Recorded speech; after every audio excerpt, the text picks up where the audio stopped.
acompaña el doctor César Augusto Arciniega Suárez.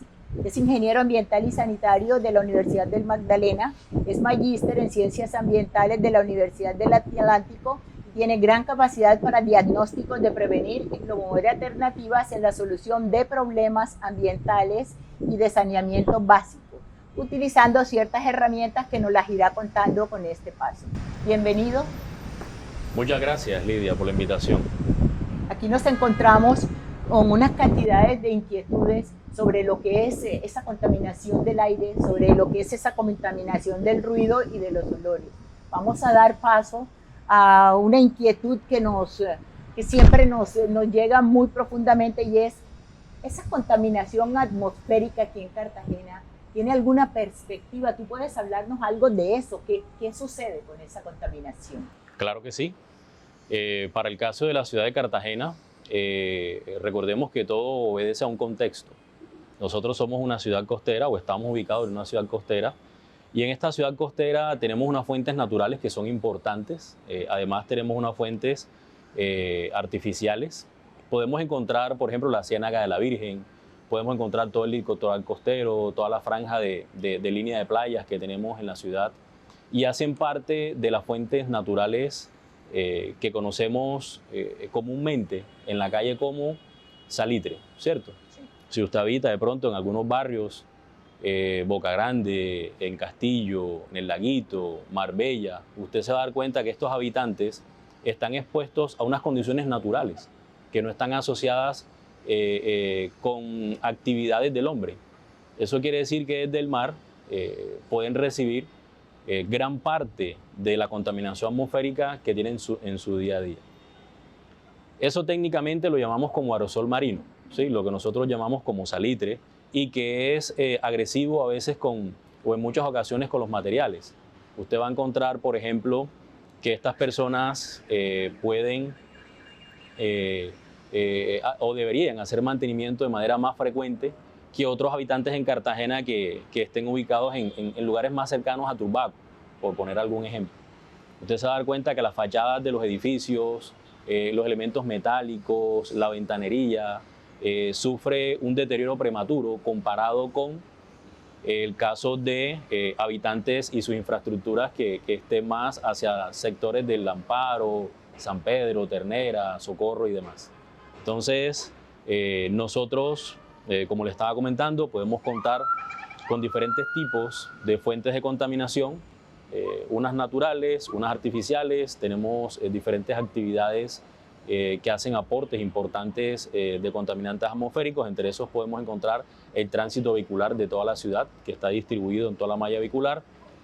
Podemos encontrar también el complejo industrial, porque tenemos también un complejo industrial en Cartagena, y por supuesto las actividades portuarias que hacen parte de la economía y el turismo en la ciudad. Para mí esto me parece interesante, porque muchas veces vivo frente a la bahía.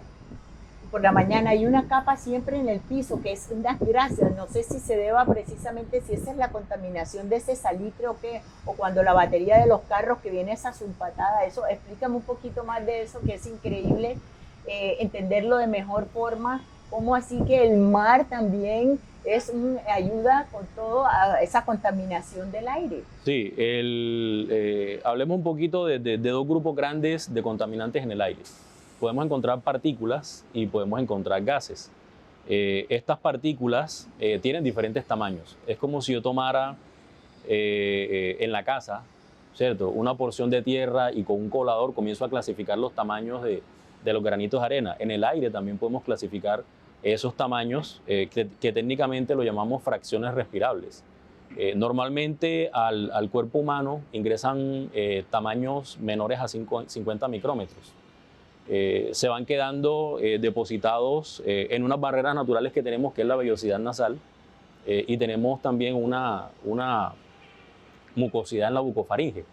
Esos tamaños grandes comienzan a quedar retenidos de forma natural, pero los tamaños más pequeños, menores a 10 micrómetros, estamos hablando de unos tamaños que a veces no son perceptibles a la vista, van a quedar entonces en la región branquial, traqueobranquial, y por supuesto los tamaños menores a 50 micrómetros van a llegar directamente a nuestros alvéolos.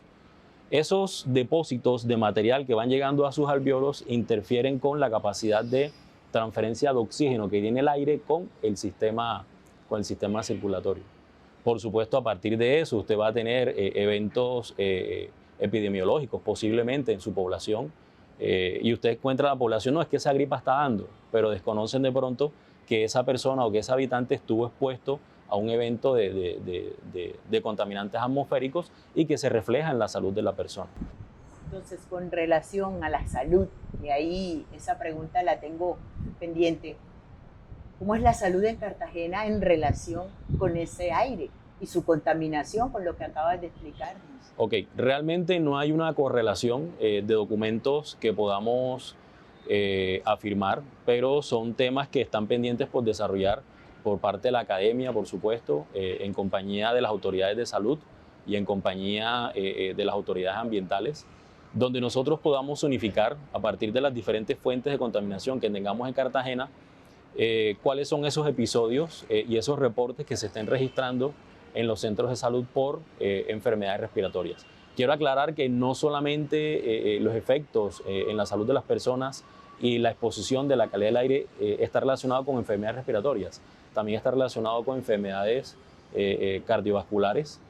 Entonces, tocaría más bien hacer una correlación de cuáles son esos tiempos de exposición, porque aquí también depende de los tiempos de exposición. No es lo mismo que yo esté expuesto todo el año a unas concentraciones significativas de algunos contaminantes atmosféricos a que tenga episodios muy pequeños ante esos contaminantes.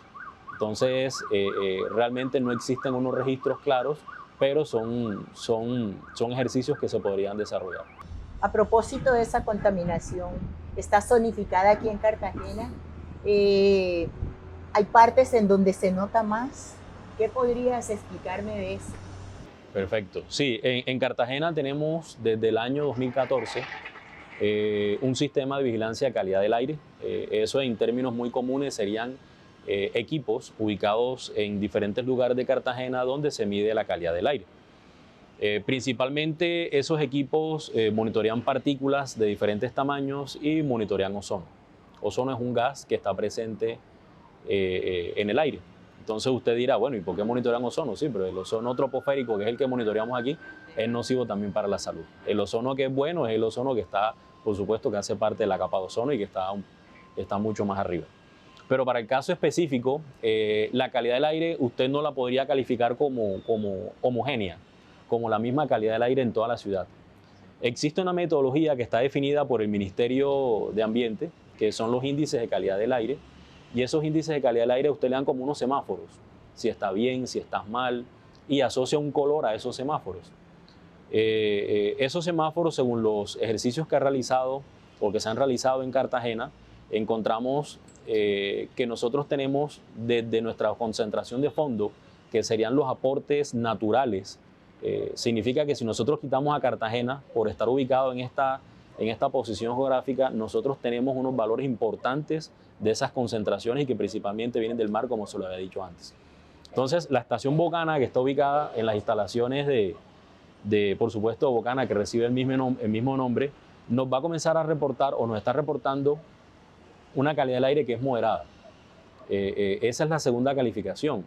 La primera es buena, luego viene moderada, y a partir de eso comenzamos a encontrar unos índices de calidad del aire que comienzan a relacionar efectos o posibles efectos sobre población sensible, entendiendo como población sensible los niños y los adultos mayores. Entonces, en términos generales, estas estaciones están, en algunos casos están en una calidad del aire buena y en algunos está en una calidad del aire moderada. En muy pequeños eventos se registran eventos dañinos para la salud, pero son eventos muy puntuales y que no se presentan durante largos tiempos de exposición. Mi pregunta es con el aire. Si ya nos está alertando de alguna manera, como todo, como el ruido, como los olores, que más adelante hablemos de eso, ¿qué medidas se toman y quién es la entidad específicamente encargada o con quién están aliadas o o bajo qué dependencias están esas tablas de mediciones y esas tablas de tomar las posibles soluciones, y si eso a su vez tiene que ver con el cambio climático? Es mi pregunta. Bueno, realmente el cambio climático tiene unos efectos absolutamente en todo, ¿cierto? Y cuando hablamos de calidad del aire, en este momento de pronto no me estoy haciendo referencia solamente a los contaminantes, pero los contaminantes necesitan unos medios de transporte, porque si no hay un transporte o no hay un vehículo para que ese contaminante pueda viajar de un lugar a otro, pues sencillamente el contaminante precipita o abate directamente en el lugar o en la fuente de emisión. Pero lo interesante de los contaminantes atmosféricos es que ellos dependen de las condiciones de viento, de la radiación solar y de otros parámetros meteorológicos. Por ejemplo, si nosotros tenemos precipitación, la atmósfera se lava. Entonces, en ese día, los equipos registran, o los equipos con los que se evalúa la calidad del aire, reportan o registran concentraciones que van a ser mucho más bajas versus un día soleado, un día con humedad relativa, un día que tenga un viento fuerte. Y nosotros estamos en una ciudad costera donde los vientos prácticamente siempre son constantes. En muy pocos periodos o en muy pocos momentos los vientos están en calma. Entonces, estos son factores que afectan mucho el comportamiento de esos contaminantes. Esos son factores, y por eso, ¿cómo consideras tú la calidad del aire aquí en Cartagena? Porque ya que hemos conocido un poquito de que cierto y se mide y esa precipitación que existe, entonces, ¿cómo está en este instante? Perfecto. Si pudiese medirse, quiero que me hables un poco de ello. Por supuesto, siempre tenemos que apoyarnos de la tecnología, los equipos para poder medir, pero un día como hoy, que es un día soleado, como le había dicho antes, un día que hay buena radiación solar, significa que la atmósfera tiene buena capacidad de mezcla.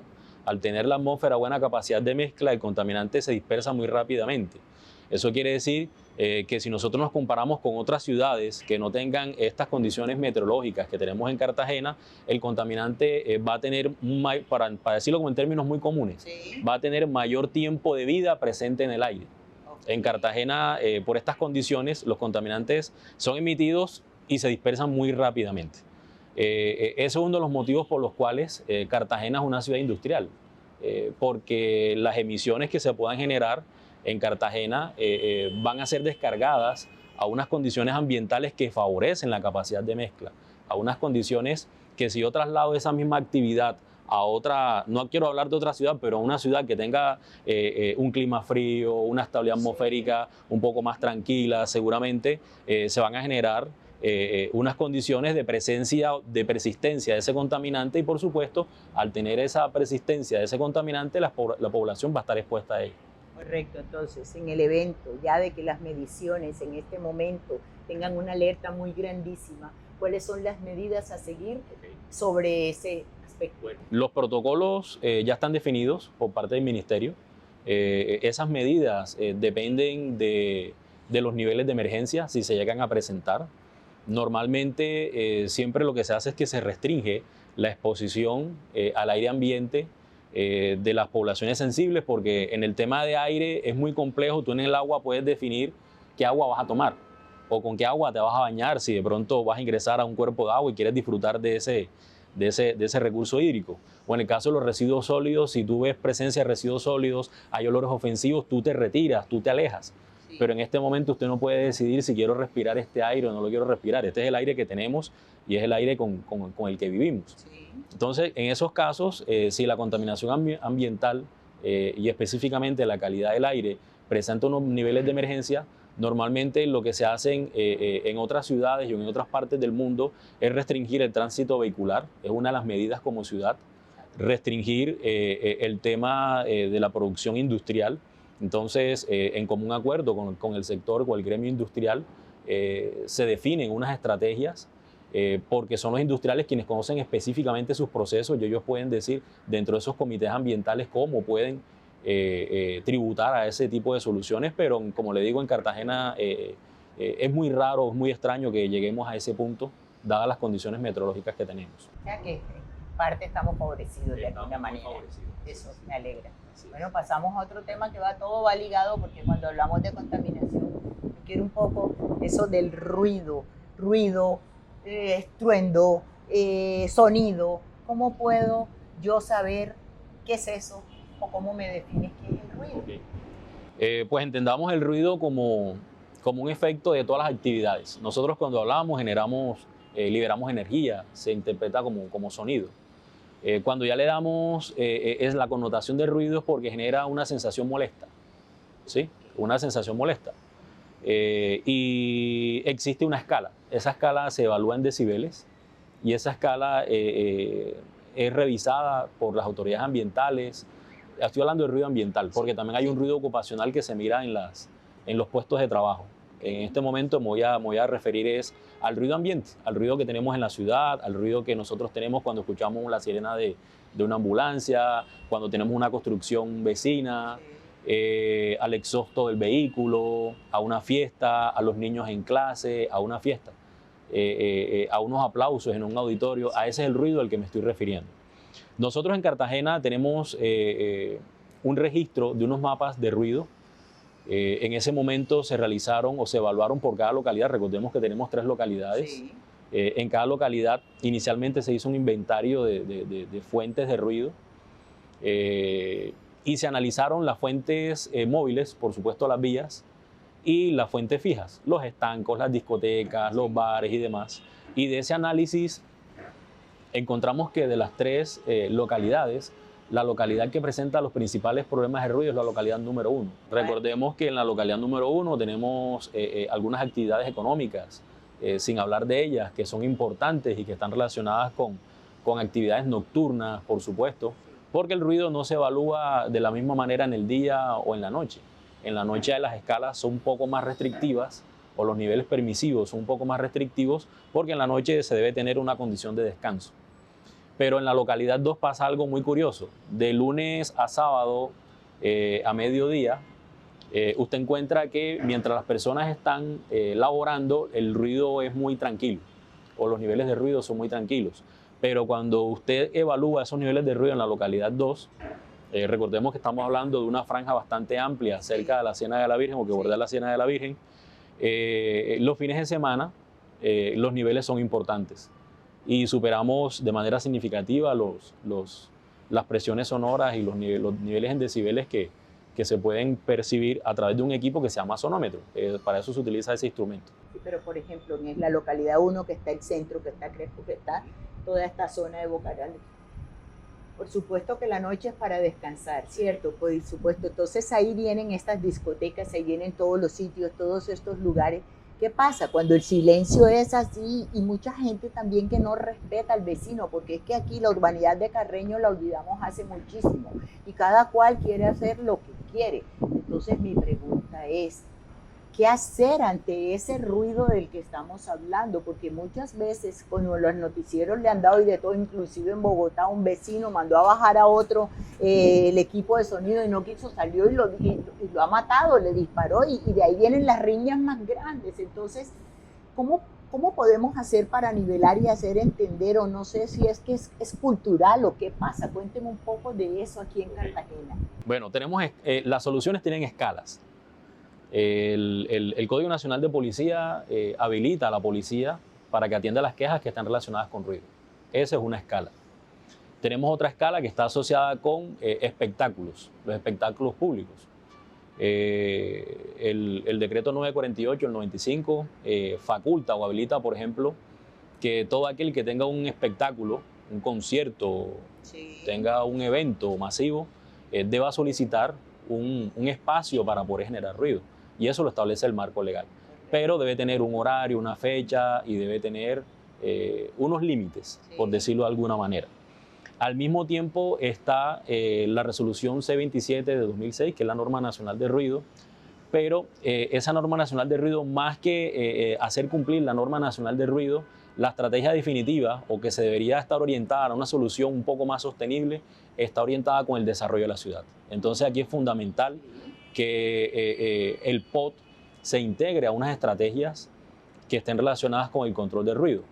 Estrategias como cuáles. Por ejemplo, el arbolado urbano es una forma natural de controlar la dispersión o la emisión de ruido. Si nosotros miramos nuestras avenidas, o por ejemplo en la ciudad de Cartagena, ese arbolado urbano de pronto no es tan significativo como en otras ciudades, ¿cierto? Y no solamente ayuda al tema de ruido, también ayuda al tema de las emisiones. Recordemos que los árboles fijan carbono, entonces también ayuda en el tema de las emisiones.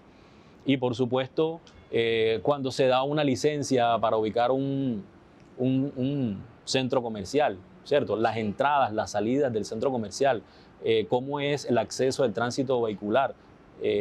Si a usted lo obligan a utilizar el claxon, la bocina, el pito, como la sirena, como usted lo quiera llamar, en su vehículo, es porque hay una condición que debería ser de emergencia, pero en Cartagena nosotros utilizamos la bocina para el mototaxismo, para llamar a los clientes del mototaxismo, lo utilizamos para saludar al vecino, lo utilizamos cuando llegamos a la casa para pedir las llaves porque se me quedaron. Entonces también hace parte de un tema cultural, el tema del pito en las calles.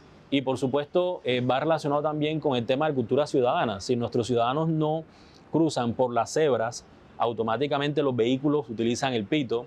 Si nosotros tenemos, por ejemplo, vehículos que le cambiamos los resonadores en el exhausto porque creemos que nos suenan mucho mejor o que somos más llamativos, eso genera ruido. Eso genera ruido. Está también el tema mantenimiento de vías. Nosotros podemos encontrar en Cartagena dos tipos de vías. Podemos tener placas en concreto rígido, podemos tener placas, podemos tener vías de asfalto, y por supuesto las vías de asfalto absorben la energía del golpe de llanta. La llanta, cuando va transitando en la vía, entre placa y placa vamos a encontrar una junta, y el caso más típico que podemos presentar en Cartagena es la Avenida del Lago. Desde que usted ingresa al semáforo del Universal hasta que llega al centro comercial Caribe Plaza, usted se va a dar cuenta que cuando va transitando percibe un track, el golpe de llanta en la junta.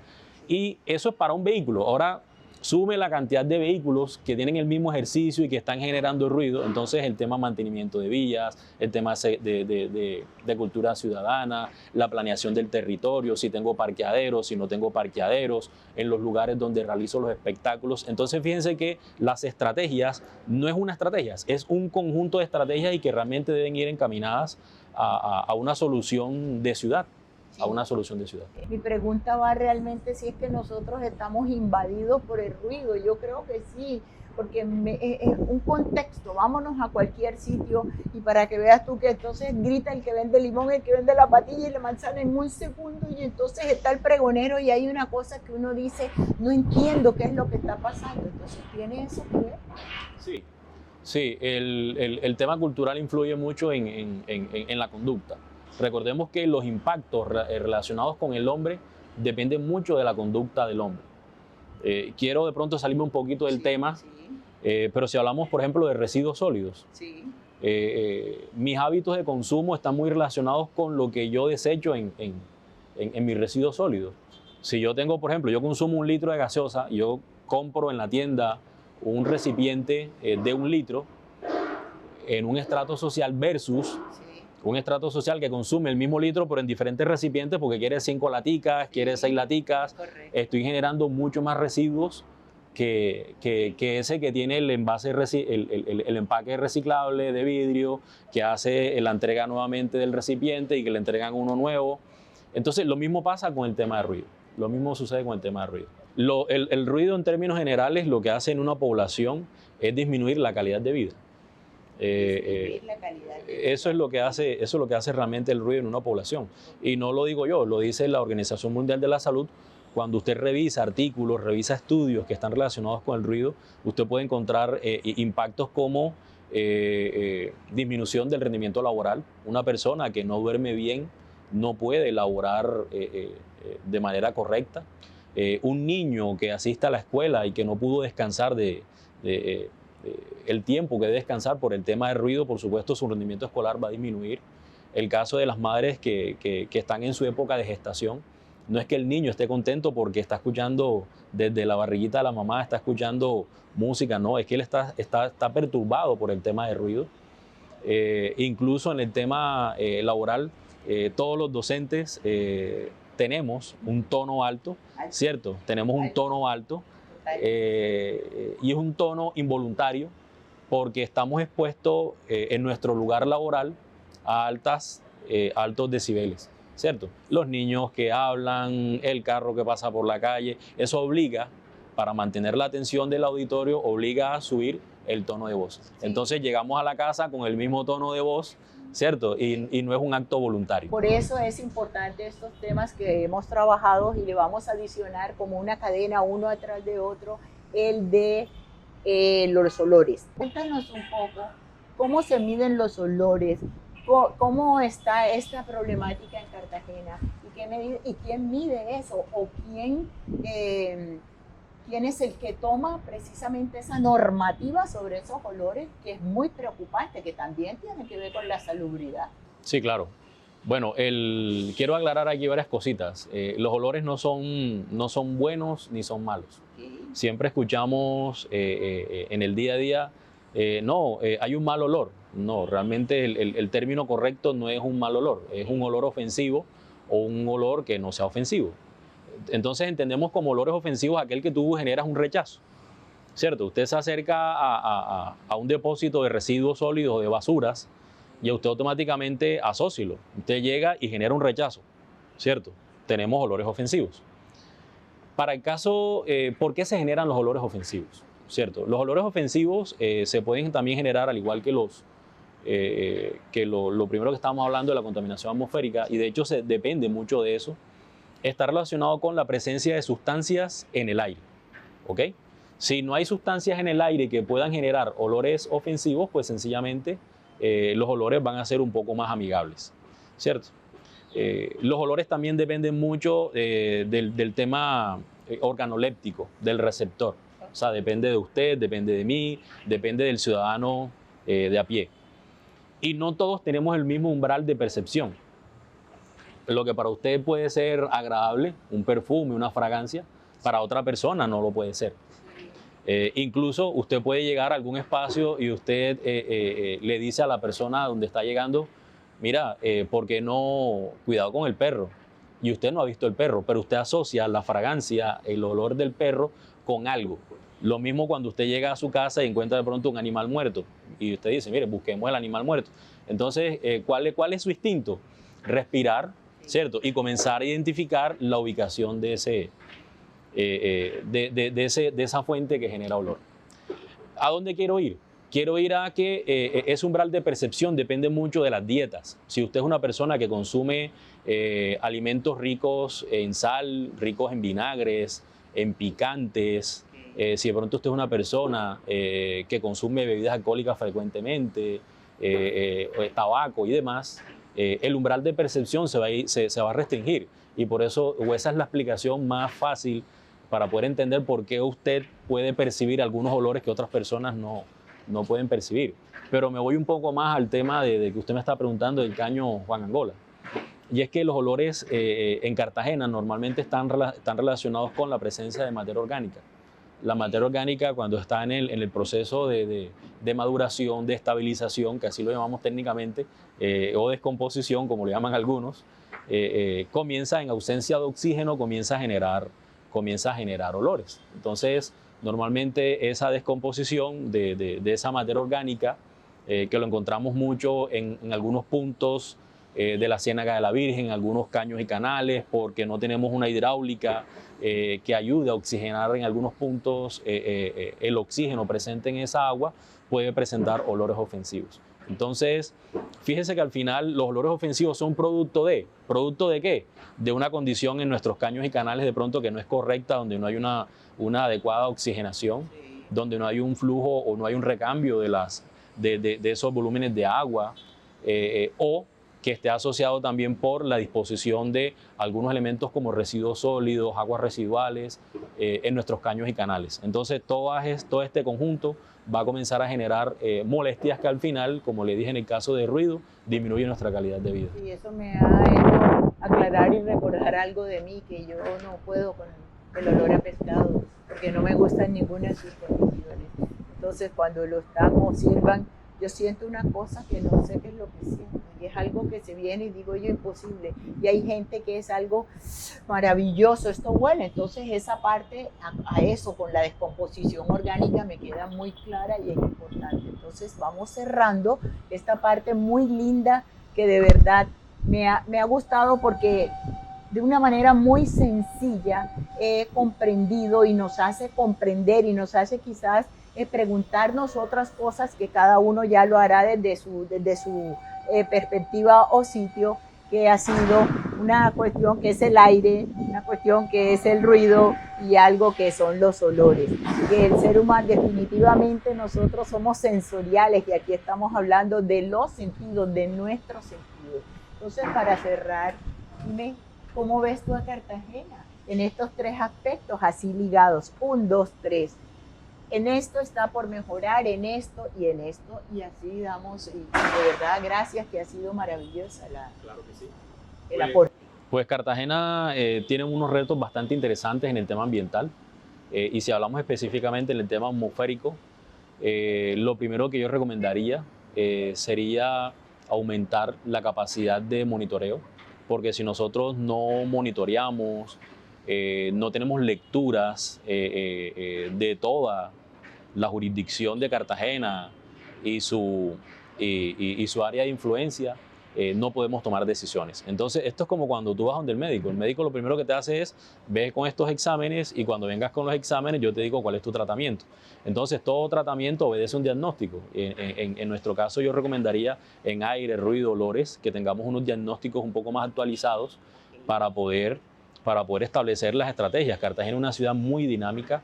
Cartagena, aquí todos los días pasa algo nuevo y nosotros no nos podemos quedar con esos recuerdos que hace 15 años, que hace 20 años, porque esa no es nuestra actualidad, ¿cierto? Entonces esa es como sería una recomendación para nuestra ciudad. Por supuesto, contento, Cartagena es una ciudad hermosa, pero todos tenemos que también trabajar por conservarla hermosa. Muchas gracias, César Augusto.